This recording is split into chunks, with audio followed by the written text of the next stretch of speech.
इसमें दूसरे अधिकार की 8 कर्मों के उदय से जो जीव की अवस्था होती है, ये प्रकरण में दर्शन मोहनीय कर्म और चारित्र मोहनीय कर्म के उदय से जो जीव की अवस्था होती है, ये चर्चा हमारी चल रही है। इसमें सबसे जो मूलभूत कर्म है, जो कि अनंत संसार का कारण बनता है, नवीन कर्म बंध का कारण बनता है, वो है मोहनीय कर्म। और मोहनीय कर्म के जो दर्शन मोहनीय और चारित्र मोहनीय, ये दो भेद हैं। इसमें अगर हम अपनी निराकुलता और आकुलता का सीधा सीधा आकलन करें तो वो तो चारित्र मोहनीय कर्म के उदय राग द्वेष से साथ के साथ चलता है। इसका मतलब ये हुआ कि जितना राग उतनी आकुलता, जितना कम राग उतनी कम आकुलता, और जितना राग की अगर समाप्ति हो जाती है जैसे ही, तो वैसे ही आकुलता भी समाप्त हो जाएगी। तो राग और द्वेष का सीधा संबंध मेरी आकुलता निराकुलता से है। आकुलता निराकुलता ही सुख का वो ही सुख का स्वरूप है। निराकुलता ही सुख है और आकुलता ही दुख है। इस बारे में मैंने एक बात और भी पहले शायद यहाँ बताई होगी कि लोग कई बार ऐसे पूछते हैं कि मोक्ष में मुझे मिलेगा क्या, चला गया तो। वैलिड क्वेश्चन है। देवगति में जाएंगे तो समझ में आता है कि भाई आपके पास शरीर इतना सुंदर होता है, सब इतनी एनवायरनमेंट अनुकूल होता है, यानी स्पर्शन इंद्रिय के हिसाब से देखो तो सब अच्छा है। यदि आप चक्षु इंद्रिय के हिसाब से देखो तो बहुत सुंदर सुंदर चीजें होती हैं, उसकी व्याख्या आ जाती है। मतलब एटलीस्ट हमें समझ में आ जाता है कि वहां पे क्या मिलेगा। अप्सराएं होंगी और कोई झगड़ा नहीं होता है और कोई दुश्मन नहीं होता है और कोई स्ट्रगल नहीं होती है। मतलब you know so many things, बीमारी नहीं होती है। तो देवगति इसलिए हम एस्पायर करते हैं, या हम चाहते हैं कि वहां पहुंच जाए। मोक्ष में क्या मिलेगा? हाँ, मतलब आप क्या बोल रहे हो? वहां पे शरीर नहीं है पहली बात तो यानी कि मेरे पास कोई टूल्स नहीं है, भोग भोगने के लिए कुछ नहीं है मेरे पास, राइट? अब सीधी आत्मा पहुंच जाएगी वहां पे। अब तो करेगी क्या मोक्ष में जाके? चलो पहले समय में बहुत मजा आएगा। क्यों? क्योंकि पूरा 3 लोक 3 काल, मतलब केवल ज्ञान, वाओ, एकदम यूरेका मोमेंट। और मुझे तो ये सब पता ही नहीं था, इतनी चीजें देख ली। उसके बाद क्या होएगा? वापस वही देखो, फिर वापस वही देखो, फिर वापस वही देखो। तो यहाँ पे थोड़ा एक्शन है, थोड़ा लाइवलीनेस है, थोड़ा दुख है तो चलता है, उसकी वजह से मजा आता है सुख का। भूख लगती है तो अच्छा है ना, तो ही खाने का मजा आता है। भरे पेट में कैसे खाओगे आप? मेरे को तो खाना है। क्यों? क्योंकि मेरे को तो टेस्ट चाहिए भाई। बताया था ना मैंने आपको एक बार कि ऐसे भी लोग होते हैं, शादी में जाते हैं और पेट भर जाता है तो साइड में जाएंगे बाथरूम में, 2 उंगली डाल के उल्टी करके निकाल देते हैं। क्यों? ताकि और खा सकूं। ऑब्जेक्टिव इज नॉट पेट भरना, ऑब्जेक्टिव है इतने आइटम खाऊं कैसे, पेट भर गया मेरा। तो उल्टी कर करके निकालते हैं, फिर खाते हैं। हाँ, मैंने भी ऐसे ही फेस बनाया था जब ये सुना था पहली बार, पर ऐसे लोग होते हैं। मैं तो ये बता रही हूँ कि कितनी भोगों की तीव्रता है यहाँ पर, तो उसके लिए आपको भूख चाहिए ना, खाना है तो। ऐसे लोग क्या चाहते हैं कि भस्मसात रोग होता, उनको तो अच्छा होता। भस्म व्याधि पता है ना क्या है? नहीं पता है? एक समन भद्राचार्य को हो गई थी ना, एक ऐसी बीमारी होती है जिसमें आप कितने ही खाओ तो आपका पेट ही नहीं भरता। मतलब खाते जाओ खाते जाओ खाते जाओ, पेट ही नहीं भरेगा। भस्म हो जाता है पेट में जाके हर चीज, यानी कि जितना जितना आता जाएगा उतना ही खाते जाओगे। तो मैं बोल रही हूँ ऐसे लोग तो चाहते हैं कि उनको भस्म व्याधि रोग हो जाए। खाते रहो खाते रहो। तो हम बोलेंगे संसार में थोड़ा दुख है तो ठीक है, क्यों? तभी तो सुख का मजा आता है।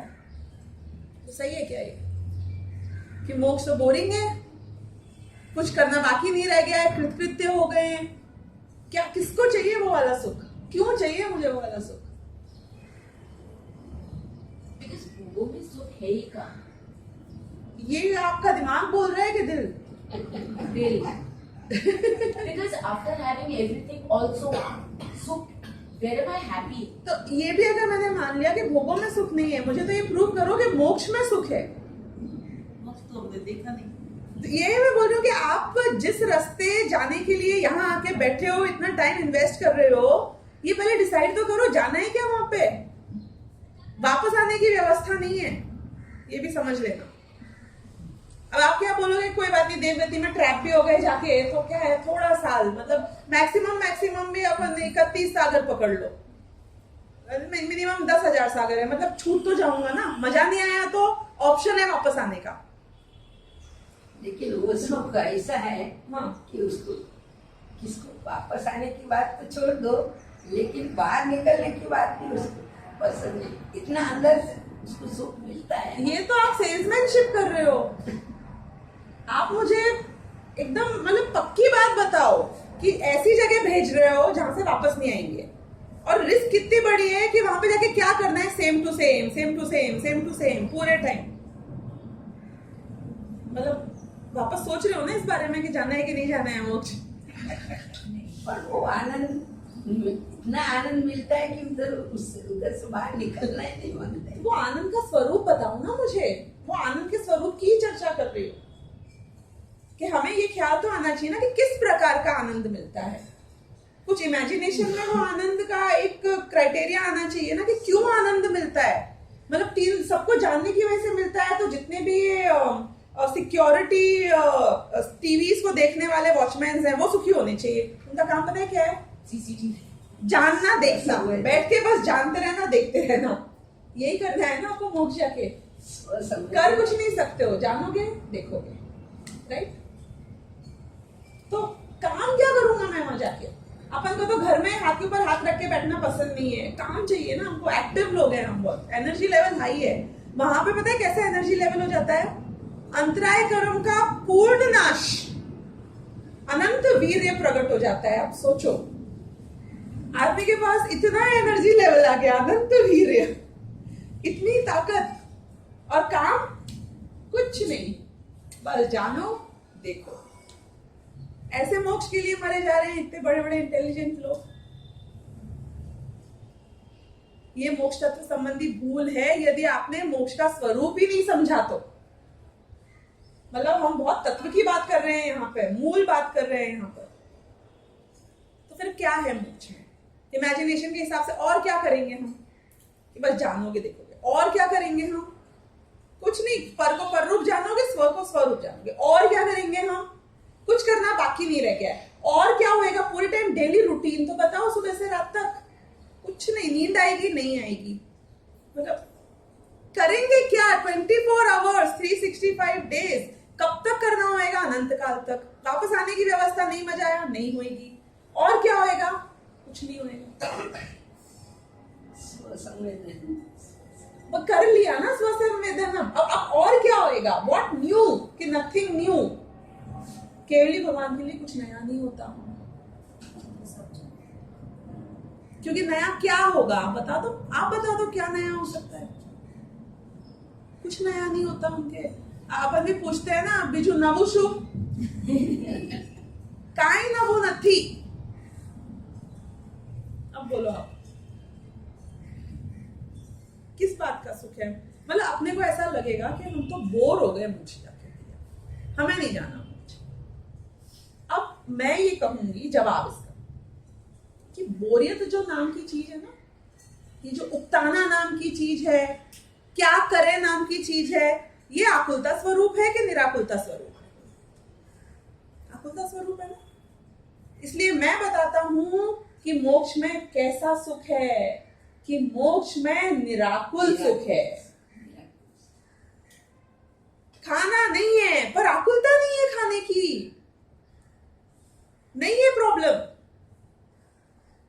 भोग नहीं है पर भोगों की इच्छा ही नहीं है, नहीं है प्रॉब्लम। आप मुझे एक बात बताना कि मेरे पास तो BMW नहीं है ना, तो मैं दुखी हूं कि नहीं हूं इसकी वजह से? अपेक्षा क्यों नहीं हूं दुखी? मेरे पास BMW ही नहीं है तो। हाँ? क्योंकि मुझे BMW की इच्छा ही नहीं है। तो अगर उसकी इच्छा ही नहीं है और वो वस्तु नहीं है तो मैं दुखी नहीं हूं। और यदि इच्छा है और वस्तु नहीं है तो दुखी हो। केवल ज्ञानी को, मुक्त जीव को, उनके पास कोई भोग नहीं है, लेकिन वो दुखी नहीं है क्योंकि उन्हें किसी भी भोग की इच्छा नहीं है। इच्छा रहित। इच्छा रहित है। उनको आकुलता नहीं है बोरियत होने की। क्यों? क्योंकि वो पूर्ण निराकुल हो चुके हैं। It is the other way round. Problem solve करने का तरीका ये नहीं है कि आप सारी प्रॉब्लम्स का सलूशन जो बाहर में नजर आ रहा है वो खोज के ला दोगे। हम प्रॉब्लम की जड़ ही खत्म कर रहे हैं, उसका अस्तित्व ही खत्म कर रहे हैं। तो इसलिए केवल ज्ञानी की दृष्टि से यदि हम देखें, मोक्ष मुक्त जीव की दृष्टि से यदि हम देखें, तो वहां पे कैसा सुख है कि वो बोल रहे हैं कि हम ये अभी स्पेसिफाई नहीं करेंगे कि बोर होता है कि क्या होता है। मेन बात क्या है कि वहां पूर्ण निराकुलता है। जानेगा भले ही सब कुछ, लेकिन इतना भी जानने की इच्छा नहीं है। हमारे साथ पता है बहुत बड़ी गड़बड़ क्या आती है, हमें ये लगता है कि जब तक किसी को कोई चीज की इच्छा नहीं है तब तक वो चीज मिलने का मजा ही नहीं। क्यों? क्योंकि हमारी जो सुख की डेफिनेशन है वो इच्छा की पूर्ति से ही कनेक्टेड है, इच्छा नहीं होने से कनेक्टेड ही नहीं। मतलब आप जड़ तक पहुंच रहे हैं हम प्रॉब्लम की। मतलब ऐसी ऐसी दवाइयां आती हैं, अब मैं कहां कहां नाम लूं, जिससे भूख लगे, हर प्रकार की भूख लगे। खाता है ना आदमी वो दवाइयां भी। ऐसी दवाइयां आती है जिससे नींद आए। मतलब कुछ लोग तो सोचते हैं कि नींद नहीं आए, अच्छा है ना, क्वालिटी टाइम और मिलेगा, अपने को पढ़ेंगे लिखेंगे मस्ती करेंगे। पर लोग तो सोने के लिए गोलियां लेते हैं। मतलब हम तो हर प्रॉब्लम को क्रिएट करते हैं ताकि उसका सोल्यूशन हो जाए। उसके बाद भूख लगेंगे तो खाएंगे, अच्छा रहेगा, लेकिन वहां पर ऐसी प्रॉब्लम है ही नहीं। क्यों?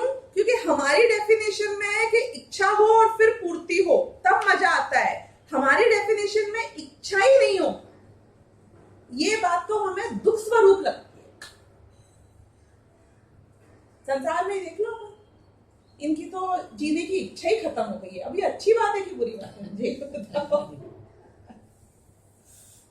अब इनको तो कोई घूमने में मजा नहीं आता, कोई इसमें he wants nothing. Yeah, so what is the difference between that?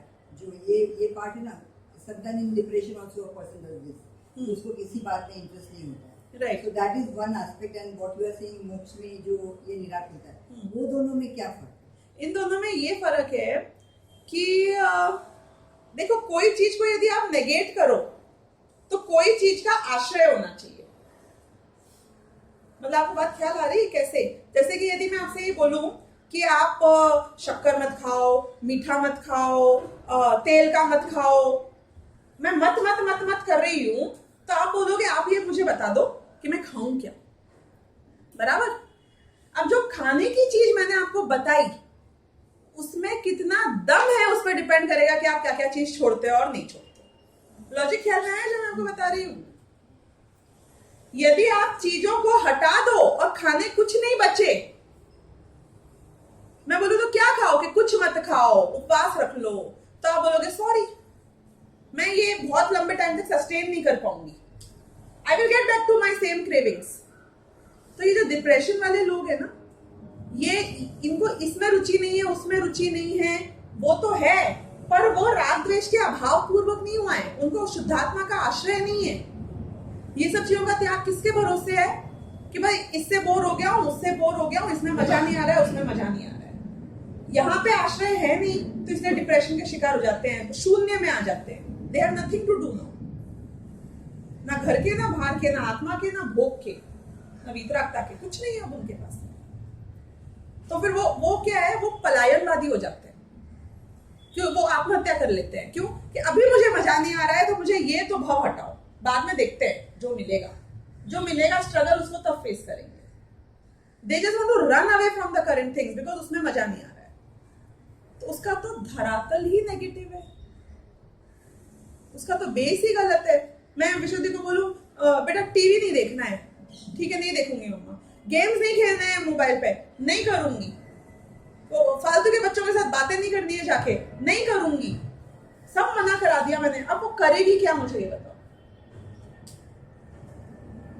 पागल हो जाएगी। मैं उसे करने की वस्तुएं बताऊंगी तो टिक पाएगी ना। तो जो हमारे मुनिराज हैं, जो केवल ज्ञानी हैं, मतलब पूरे मोक्ष मार्ग की बात कर रही हूँ, उनके पास अपनी आत्मा के अतीन्द्रिय आनंद का, निराकुलता का सहारा है। वहां से हटते हैं तो यहां जाते हैं, और उसका सहारा इतना स्ट्रॉन्ग है कि उससे अरुचि हो जाती है। कितनी अच्छी चीज मिल गई है, उधर कौन जाना चाहेगा। आप कभी यहाँ आजू बाजू के स्लम के एरिया में घर में जाके देख के आए कैसे रहते हैं वो लोग?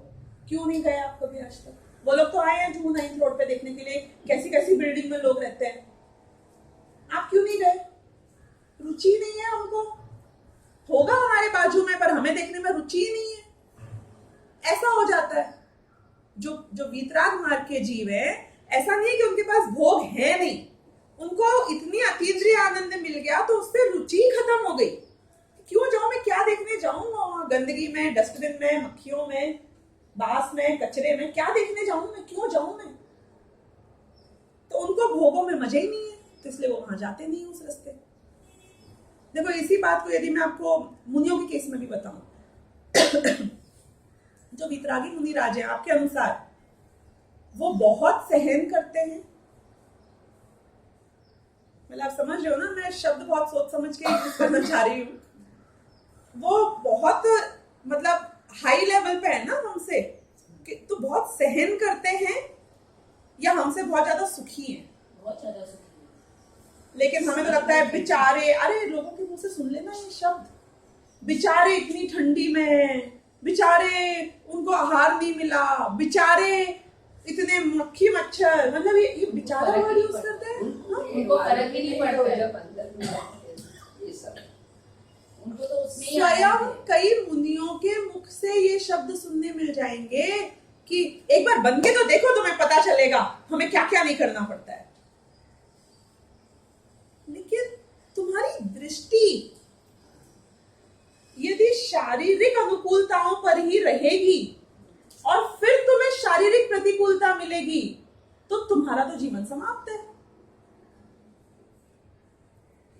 देखो आपकी नजरों में आपकी काम वाली बाई की जो सैलरी है, और आप 10,000 की जगह 11,000 देते हो, तो आपको क्या फर्क? आपकी लाइफ का कितना इंपॉर्टेंट एस्पेक्ट है वो 1,000 रुपया?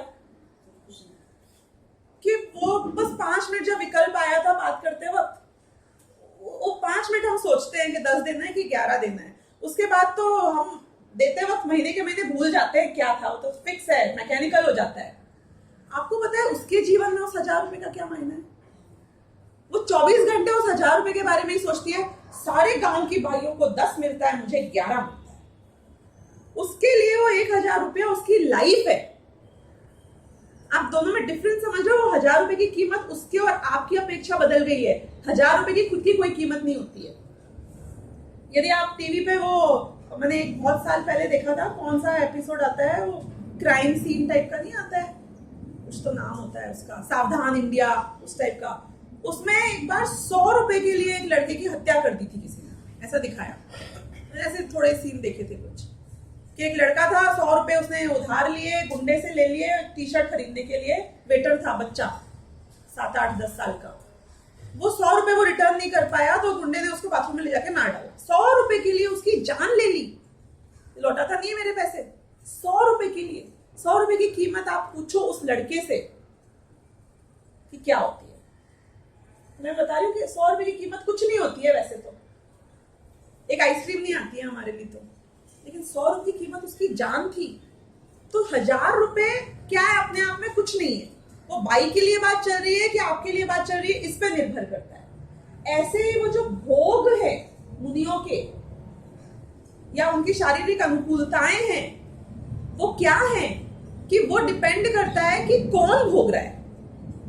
वो अपने आप में कुछ नहीं है। आहार मिल गया कि नहीं मिल गया, खाना खाने के लिए मुनि बनता है कोई आज तक? आहार लेने के लिए कोई मुनि बना था? तीर्थंकर ने अपने 665 दिन के 665 रसोइये और 665 व्यंजन छोड़ के मुनि इसलिए बने थे, आदिनाथ भगवान को 6 महीने तक आहार नहीं मिला। कितने बड़े राजा थे आपको पता है? वो जब राजा थे तो खाना खाने के लिए वो मुनि बने थे। हम बोलते हैं बेचारे को 6 महीने आहार नहीं मिला। अरे 6 महीने आहार नहीं मिला, लेकिन वो आहार के लिए मुनि बने ही नहीं थे। फर्क ही नहीं पड़ा उससे। अगर फर्क पड़ जाए तो मुनि अवस्था में गुणस्थान गिर जाता है, खंडित हो जाती है। आप फर्क पड़ने का मतलब समझ रहे हो मैं बता रही हूँ।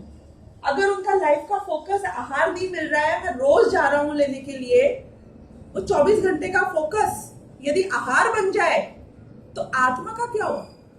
मुनि आहार लेने के लिए बने थे, दिन में एक बार खाना मिल जाए, कि आत्मा के लिए बने थे?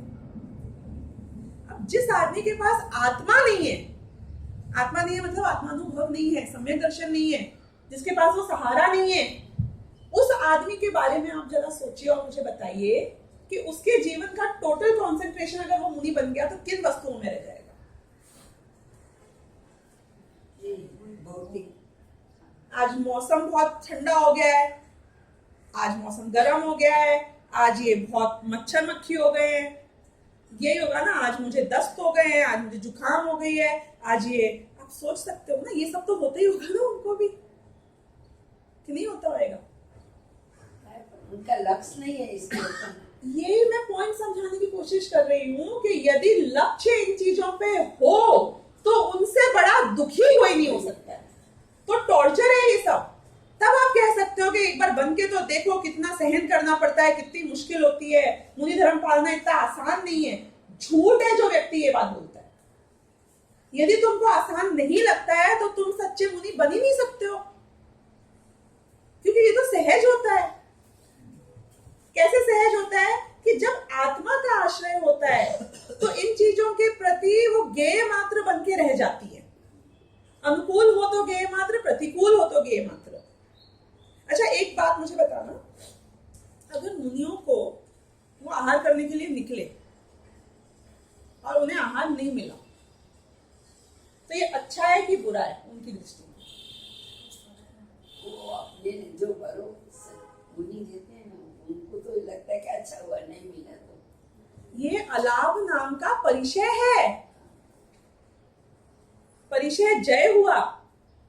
वो तो खुश होते हैं, खुश होते हैं, मतलब ऐसे नहीं चलो बढ़िया है, हो गया, आज नहीं खाना, ऐसे नहीं कि नहीं मिला तो अच्छा है, मेरा संयम रह गया, बढ़िया, मतलब गुड, ओके, और वो बहुत खुशी खुशी वापस आ जाते हैं। अलाभ नाम का परिचय जो है वो तो एक अपॉर्चुनिटी है उनके लिए कि बढ़िया रहा भाई, आज नहीं मिला तो कोई प्रॉब्लम नहीं है उसको, उनको उससे। आपकी वो लेवल है तो आप मुनि बनो, क्योंकि वो सहज हो जाएगा। अब इसी को मैं यदि एक मां बनना मुश्किल है कि आसान है? आपके लिए एक 15 साल की लड़की से पूछो, 20 साल की लड़की से पूछो जिसके बच्चे नहीं है, उसको तो बोहेमियन टास्क लगता है। बाप रे, पोटी धोनी पड़ेगी, बिल्कुल नहीं, नेवर, नॉट पॉसिबल। क्यों?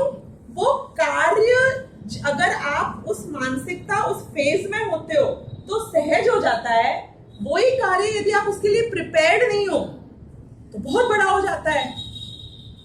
तो ऐसे ही हमारी भूमिका में यदि अंतरंग शुद्धि नहीं है तो वो मुनि बनना, वो संयम रखना, वो व्रत उपवास करना बहुत बड़े काम होते हैं। और जिनको अंतरंग का आश्रय होता है, वो माँ को क्यों ये सब काम सहज होते हैं? क्योंकि उसके अंतरंग में प्रेम इतना होता है बच्चे के प्रति कि उसके हाथ दुख रहे हो और गोदी में ले लेके घूमना हो तो उसका वजन, उसको वजन नहीं लगता। कि उसके लिए जगना पड़े रात को 2 बजे भी तो उसको कोई परिचय जय नहीं लगता। उसको लगता है कोई बात नहीं, बच्चा है, उठ गया है, सुला देंगे। बच्चे को खाना बनाना आपको कितना बड़ा काम लगता है? नहीं, मैं खाना खाने आ जाऊं, लगा अरे यार ये कहाँ आ गए, अभी खाना खाने के लिए पूरा बनाना पड़ेगा। आपका बच्चा आ गया तो आपको लगेगा कि हाँ बोल और बनाऊं, ये खिलाऊं, क्योंकि वो हमारे अंतरंग का जो आश्रय है राग का, वो पुश दे रहा है, वो सहज कर रहा है उस वस्तु को। तो ये आपके उसका आंसर है कि जो ये डिप्रेशन वाले लोग हैं या जिनको संसार में कोई एक वस्तु से रुचि हट जाती है, उनको लगता है अब कुछ नहीं बचा, उनको कषाय का सहारा है, उनको वितरागता का, अपनी शुद्धात्मा का सहारा नहीं है। और ये कषाय के सहारे में क्या होता है कि उनको भी नहीं पता है उनकी कौन सी कषाय जोर मार रही है, दूसरी। ये एक कषाय दूसरी कषाय को भी मारती है। ये पता है आपको ये बात? एक पर्टिकुलर इंद्रिय का भोग दूसरी इंद्रिय के भोग को मारता है। इसका मैं आपको एक और उदाहरण बताऊं, मैंने यहाँ 100% सुना है, फिर भी बताती हूँ। एक जॉब में थी मैं एक कंपनी में, याद आएगा शायद आप में से कुछ लोगों को जिनने सुना होगा, आपको तो ध्यान होना चाहिए। एक कंपनी में काम कर रही थी और मुझे लगा कि मुझे वैराग्य हो रहा है। याद आया किसी को? क्यों? क्योंकि क्या रखा है सैलरी में, पहुंच जाती होगी अकाउंट में, अपने को तो कुछ पता नहीं चलता है, और क्या ये काम और क्या ये ग्रोथ और कितनी ग्रोथ और क्या बॉस। मुझे तो आजकल काम में बिल्कुल मजा नहीं आता है, तो मुझे लगा कि अब अपने को सब छोड़ देना चाहिए। अपन बहुत धर्म पढ़ते हैं ना, वैराग्य आ रहा है अपने को अंदर से, तो ऐसा फीलिंग आने लग गई। तो समझ में नहीं आया कि अब भाई त्याग दूंगी मैं धीरे धीरे।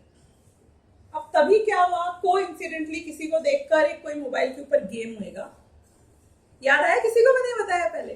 तो वो गेम खेलकर, मतलब मैंने भी देखा कि क्या है इस गेम में, मैं भी देखती हूँ, क्योंकि जब मन कहीं नहीं लगता है तो आप मन को कहीं ना कहीं ऑफिस में बैठे बैठे दिन भर स्वाध्याय तो कर नहीं सकते हो, नौकरी कर रहे हो आप तो वहां पे अपने कुर्सी में बैठे बैठे वो गेम मेरे को ऐसे नजर आया, तो उसमें मैंने कहा चलो एक बार खेल के देखते हैं कैसा है क्या है।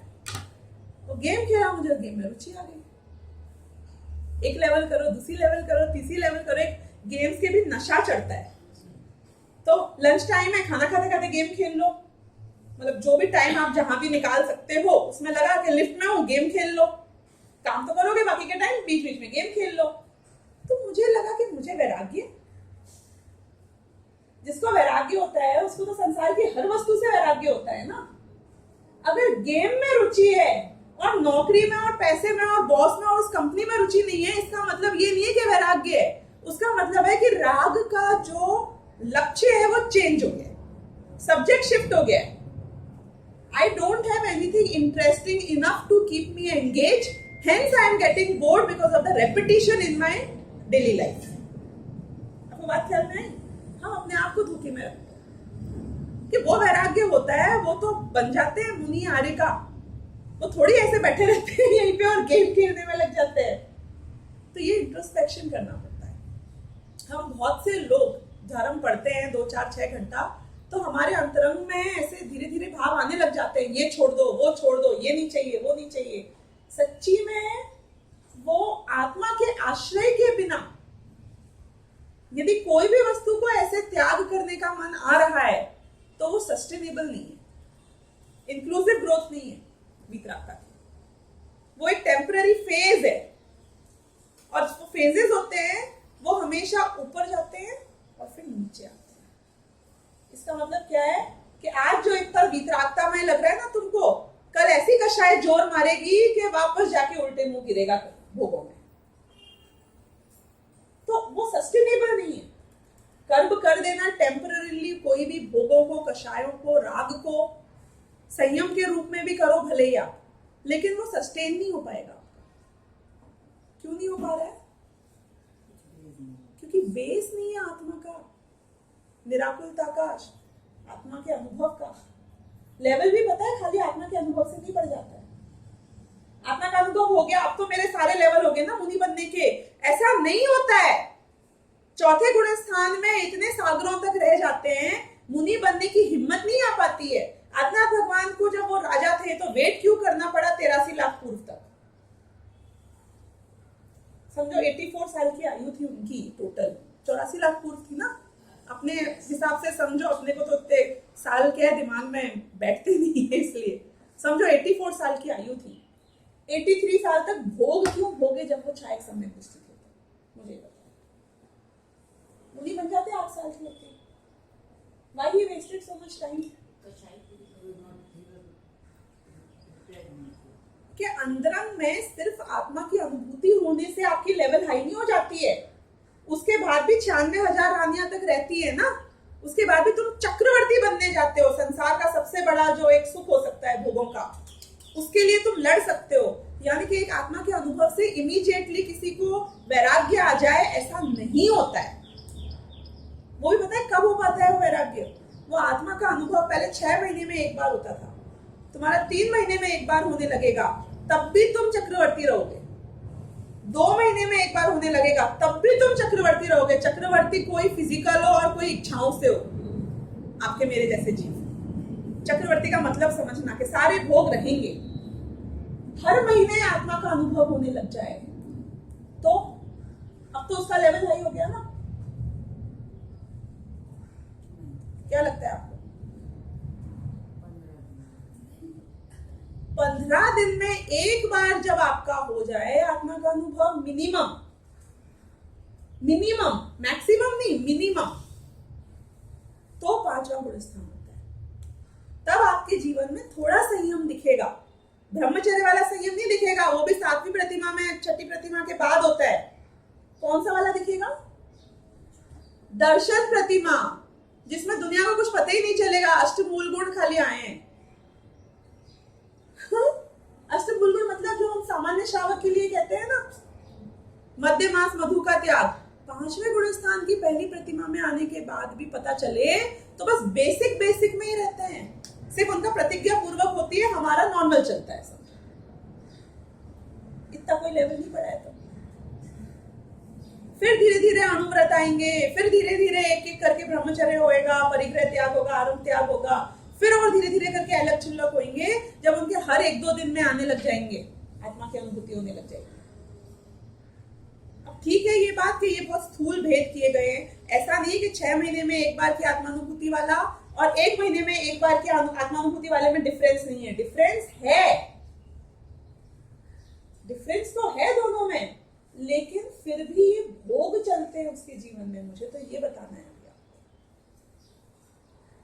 यानी कि इतनी आत्मा का आश्रय नहीं मिल जाए, इतना स्ट्रॉन्ग सपोर्ट नहीं मिल जाए, तो उसके बिना आपके जीवन में संयम टिक नहीं सकते।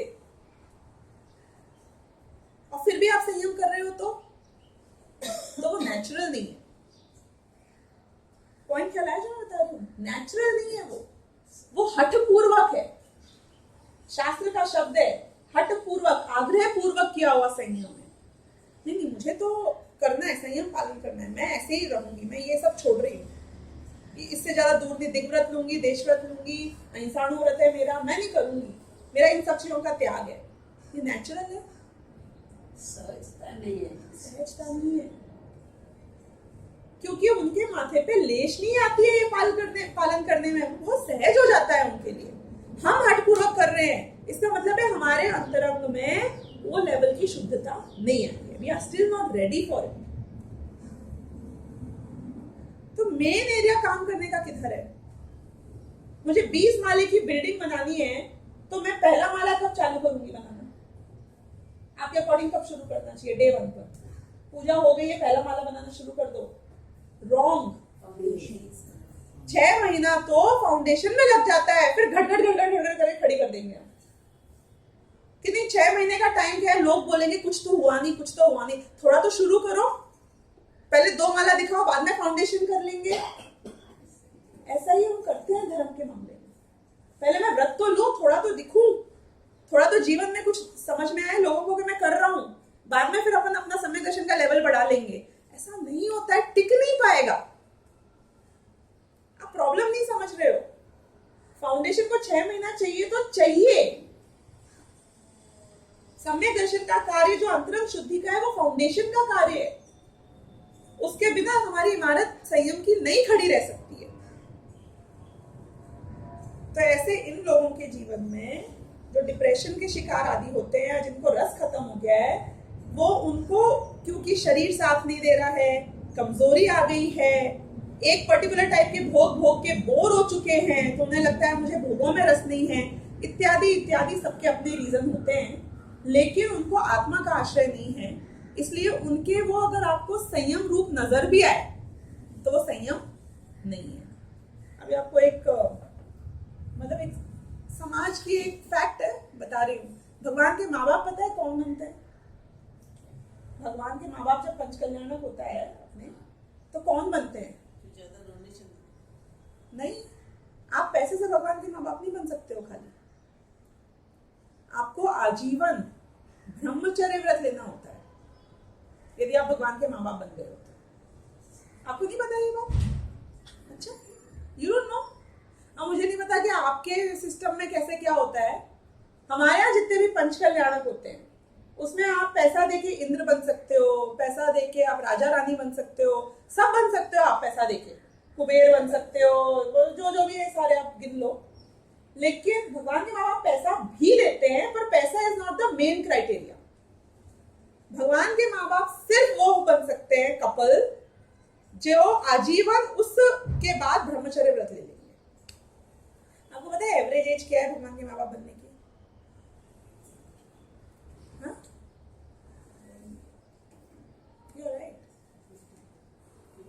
75, 80, 85, मतलब यूजुअली एवरेज एज भगवान के माँ बाप बनने की वही है।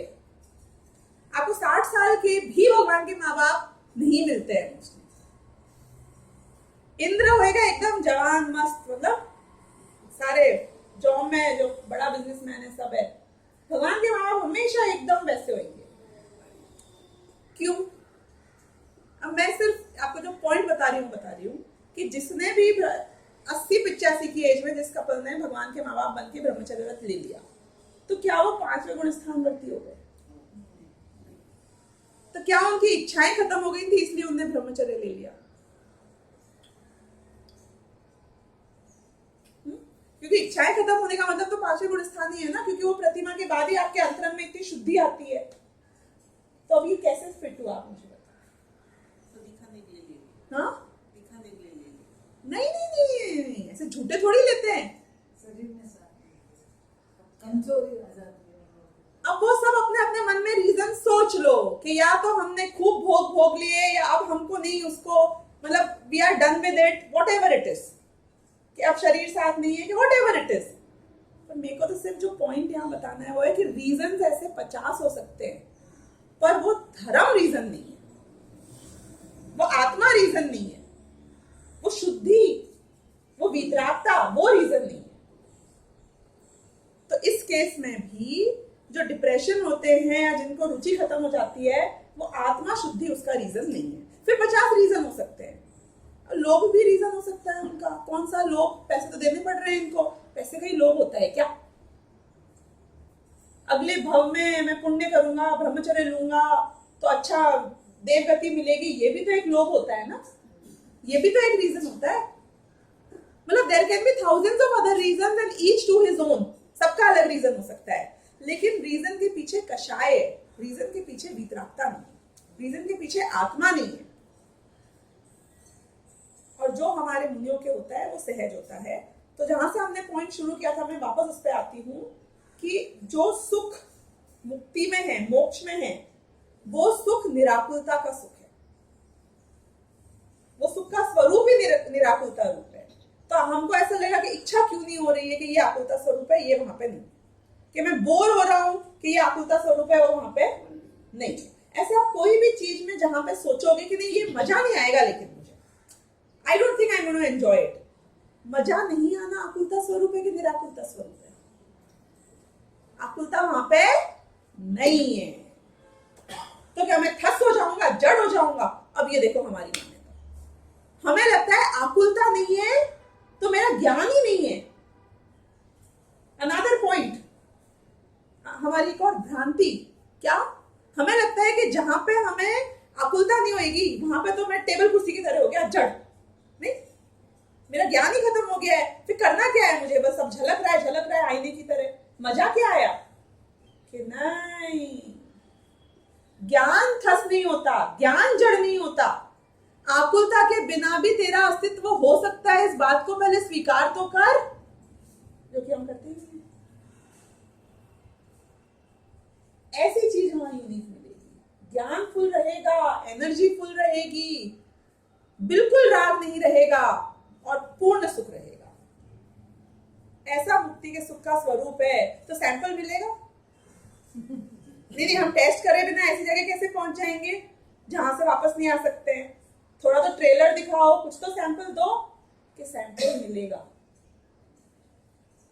यही सैंपल मिलेगा तुमको। कैसे मिलेगा?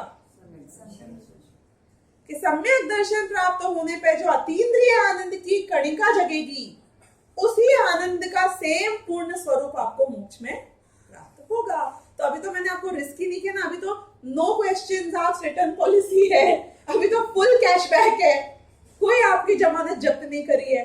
यहाँ पे आत्मानुभव करके देखो तो आपको उसका सैंपलिंग भी प्राप्त हो जाए। तो ऐसे हमारी ये बात चारित्र मुनि कर्म की जो चल रही थी, उसमें मुक्ति के सुख की बात आई कि निराकुलता स्वरूप सुख है, और वो निराकुलता राग और द्वेष से डायरेक्ट प्रोपोर्शनेट है। वहां पे बिल्कुल भी राग द्वेष नहीं है, इसलिए पूर्ण निराकुलता है। जितना राग द्वेष मुझे होता है उतनी ही ज्यादा यहाँ पर आकुलता होती है। अब आप बोलोगे कि ठीक है, अगर मुझे राग द्वेष से लेना देना है तो ये सम्यक दर्शन सबसे डिफिकल्ट लगता है अपने को। राग हम कम कर लेंगे। पॉइंट समझ में आया ना आपको? अभी मैं नेक्स्ट पॉइंट की बात कर रही हूँ। We are moving on to the next point here. क्या कि राग द्वेष कम करना समझ में आता है, लेकिन ये सम्यक दर्शन बहुत डिफिकल्ट लगता है। बहुत थियोरेटिकल, बहुत इंटेलेक्चुअल, बहुत पुरुषार्थ वाला कार्य है। राग द्वेष कम करने में क्या करना है आप बताओ? कपड़े कम कर लूं, 50 जोड़ी के 30 जोड़ी रखूं, चलेगा, कर सकता हूं मैं। मतलब इमीडिएटली दिखता है कि कुछ कर सकता हूं। खाना एक बार नहीं खाना है, राग कम करना है, कर सकता हूं। आप बोलोगे तो बाजार का खाना भी छोड़ दूंगा, गारंटी दो मुझे निराकुल सुख की। मतलब हमको क्या है कि राग द्वेष के ये सब काम करने में तो लगता है कि वी कैन डू। आत्मानुभूति के कार्य में लगता है कि बहुत डिफिकल्ट है। लेकिन वो ये कहते हैं कि राग द्वेष की जो मूल फाउंडेशन है, जिसके कारण राग द्वेष उत्पन्न होता है, वो मेरी श्रद्धा में है। देखो, जो ये जिहादी होते हैं, जो अपना जीवन भी मतलब खुद फट जाते हैं अपने लक्ष्य के लिए, ह्यूमन फॉर्म बन जाते हैं, तो उनकी लाइफ के ऊपर सबसे बड़ा जो कार्य होता है ट्रेनिंग पर, वो आपको पता है कितना टाइम लगाता है? वो ट्रेनिंग का कार्य कैसे होता है? What is the process? कि उनको ऐसे ट्रेन करेंगे कि ऐसे बंदूक चलाते हैं और ऐसे ह्यूमन बॉम्ब लगाते हैं और ऐसे फट जाते हैं? इस चीज की ट्रेनिंग बहुत लंबी चौड़ी होती है। तो मेन जो कार्य होता है अपनी सेना बनाने का उनका, वो क्या होता है? Brain washing. ट्रेनिंग तो जो मैं मतलब टीवी में देख के समझती हूँ, वो बोलते हैं कि इसको 2 महीने की, 4 महीने की, 6 महीने की रिगरस ट्रेनिंग देते हैं और हो गया। Training doesn't take a lot of time. Main है कि वो जो बच्चे होते हैं इनके वहां पे, वो जो भी सेट को जिनको ये आइडेंटिफाई करते हैं, उनके दिमाग में ये जिहाद की मान्यता को आरोपित करना शुरू कर देते हैं कि अपना जीवन भी इसके लिए दे दो, जन्नत मिलेगी एंड ऑल दैट स्टफ। लेकिन वो दिमाग ऐसा ब्रेन वॉश कर देते हैं कि आदमी 19, 20, 21, 22 साल में तो अपने आप को मतलब मर जाने के लिए तैयार रहता है। मार भी दूं, मर भी जाऊं और टॉर्चर भी हो जाए, कोई बात नहीं, हर चीज के लिए रेडी होता है। वो उम्र सोचो, वो उम्र जहाँ पे स्कूल, कॉलेज, मस्ती, लड़का लड़की, मतलब इतनी सारी चीजें चलती है, उसमें सबको छोड़ के कैसा जबरदस्त ब्रेन वॉश होता होगा ना? कभी सोचा आपने? ब्रेन वॉश की एक मतलब इन्फ्लुएंस करने का एक लेवल सोचो कि आदमी को जिसके लिए वो जीता है, उन सबसे हटाकर मरने को तैयार करा देते हैं। मतलब एक बार तो समझने जैसा है कि how do they do that.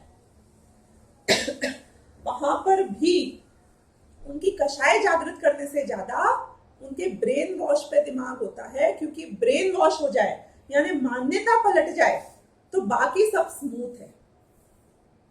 तो यहाँ पे सम्यक दर्शन ब्रेन वॉशिंग का कार्य, वो हमारी मान्यता को सीधी कर रहा है। हम एग्जैक्टली उनसे ऑपोजिट है। वो नॉर्मल भोगों से भी और कलुषित कराते हैं, हम यहाँ पर नॉर्मल भोगों से भी श्रद्धान को पूर्ण उसको हे रूप समझाते हैं। तो ब्रेन वॉश का जो कार्य है वो है सम्यक दर्शन। यदि हमारी मान्यता सही नहीं हुई, एक द्रव्य को दूसरे द्रव्य का कर्ता माना, यदि पर पदार्थ में, भोगों में उपादेय बुद्धि रखी, तो बस फिर आपका राग द्वेष खत्म हो ही नहीं सकता है।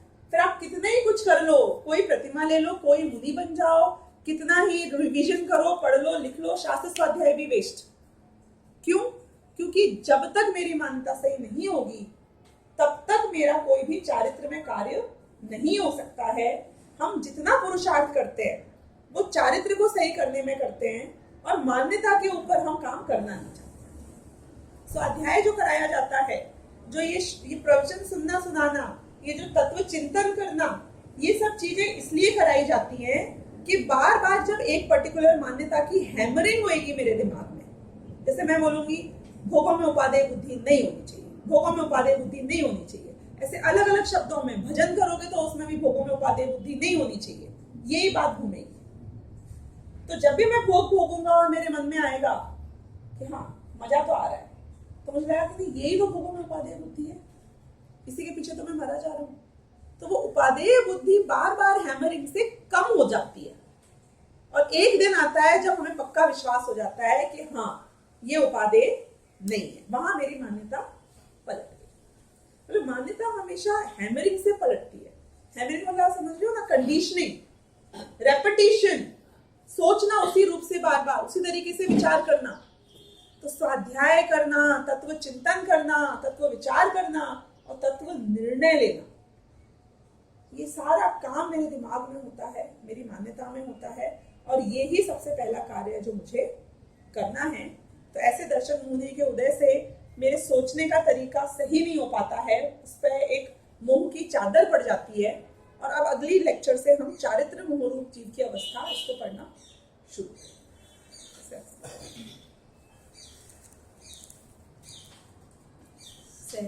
सहजानंदी शुद्ध स्वरूपी